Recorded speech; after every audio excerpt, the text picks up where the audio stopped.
একটি গ্রামে টুনি আর টোনা দুইজন দুইজনকে খুবই ভালোবাসতো।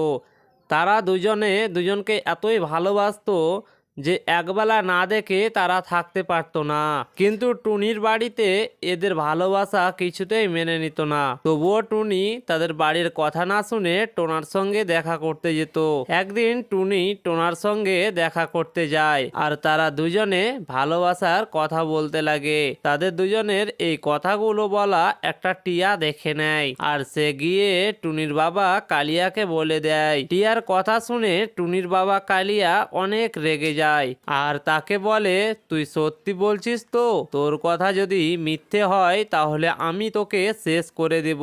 তখন টিয়া বলে, আমি নিজের চোখে দেখেছি, আমি সত্যি কথাই বলছি।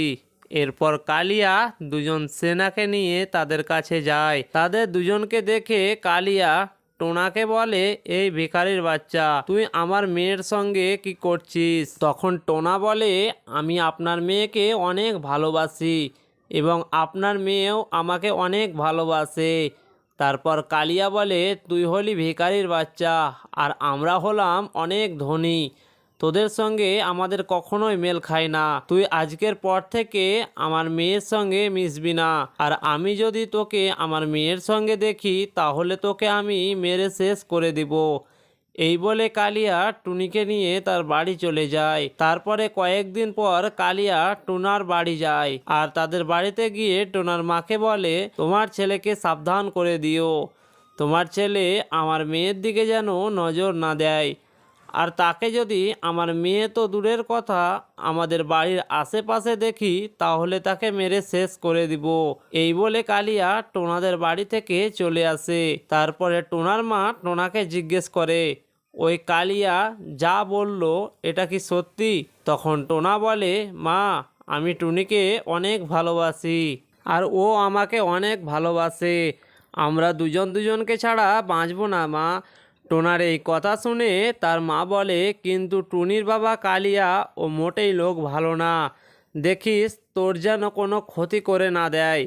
তখন টোনা বলে, না মা, তুমি ওসব কিছু মনে করো না, ও আমার কিছুই করতে পারবে না। এরপর টোনার মা বলে, না জানি এখন টুনির সঙ্গে তার বাবা কি ব্যবহার করছে।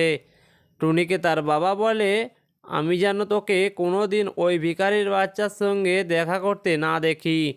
টুনি তার বাবার কথা শুনে অনেক ভয় পেয়ে যায় আর সে কয়েকদিন ধরে টোনার সঙ্গে দেখা করতে যেতে পারে না। এরকম করে বেশ কয়েকদিন কেটে যায়। তারপর টোনা আর থাকতে না পেরে টুনির সঙ্গে দেখা করতে যায়। এরপর টোনা টুনিকে ঘরের মধ্যে জানালা দিয়ে দেখতে পায়। তারপর টোনা ওই জানালার কাছে গিয়ে টুনির সঙ্গে কথা বলতে শুরু করে, তুমি এতদিন ধরে আমার সঙ্গে দেখা করতে যাওনি কেন? আমি তোমাকে না দেখতে পেয়ে আমাকে অনেক খারাপ লাগছিল, আমি আর থাকতে না পেরে তোমার সঙ্গে দেখা করতে চলে এসেছি। টোনার কথা শুনে টুনি বলে, আমার বাবা আমাকে এই ঘরের মধ্যে বন্দি করে রেখে দিয়েছে, তাই আমি তোমার সঙ্গে দেখা করতে যেতে পারছি না। তুমি এখনই এখান থেকে চলে যাও, আমার বাবা যদি তোমাকে দেখে ফেলে তাহলে তোমাকে জানে মেরে ফেলবে। তারা দুজনে একে অপরের সঙ্গে কথা বলতে লাগে আর তার বাবা তাদের কথা বলা দেখে নেয়। এরপরে টুনির বাবা একটি ভাড়াটে গুন্ডাকে দিয়ে টোনাকে মারতে পাঠায়। তারপরে ওই ভাড়াটি গুন্ডা সুযোগ মতো টোনাকে মেরে ফেলে। এরপর কালিয়া টুনির কাছে গিয়ে তাকে বলে, আজকে জঙ্গলে টোনাকে কে যেন মেরে ফেলে দিয়েছে। এটা শুনে টুনি হতভম্ব হয়ে যায় আর তার মরা খবর পেয়ে সেও ওখানেই মারা যায়। তারপরে টুনির বাবা টুনিকে ধরে কাঁদতে শুরু করে আর কেঁদে কেঁদে বলে, আমি কি ভুল করলাম, আমার মেয়েকে আমি নিজেই মেরে ফেললাম।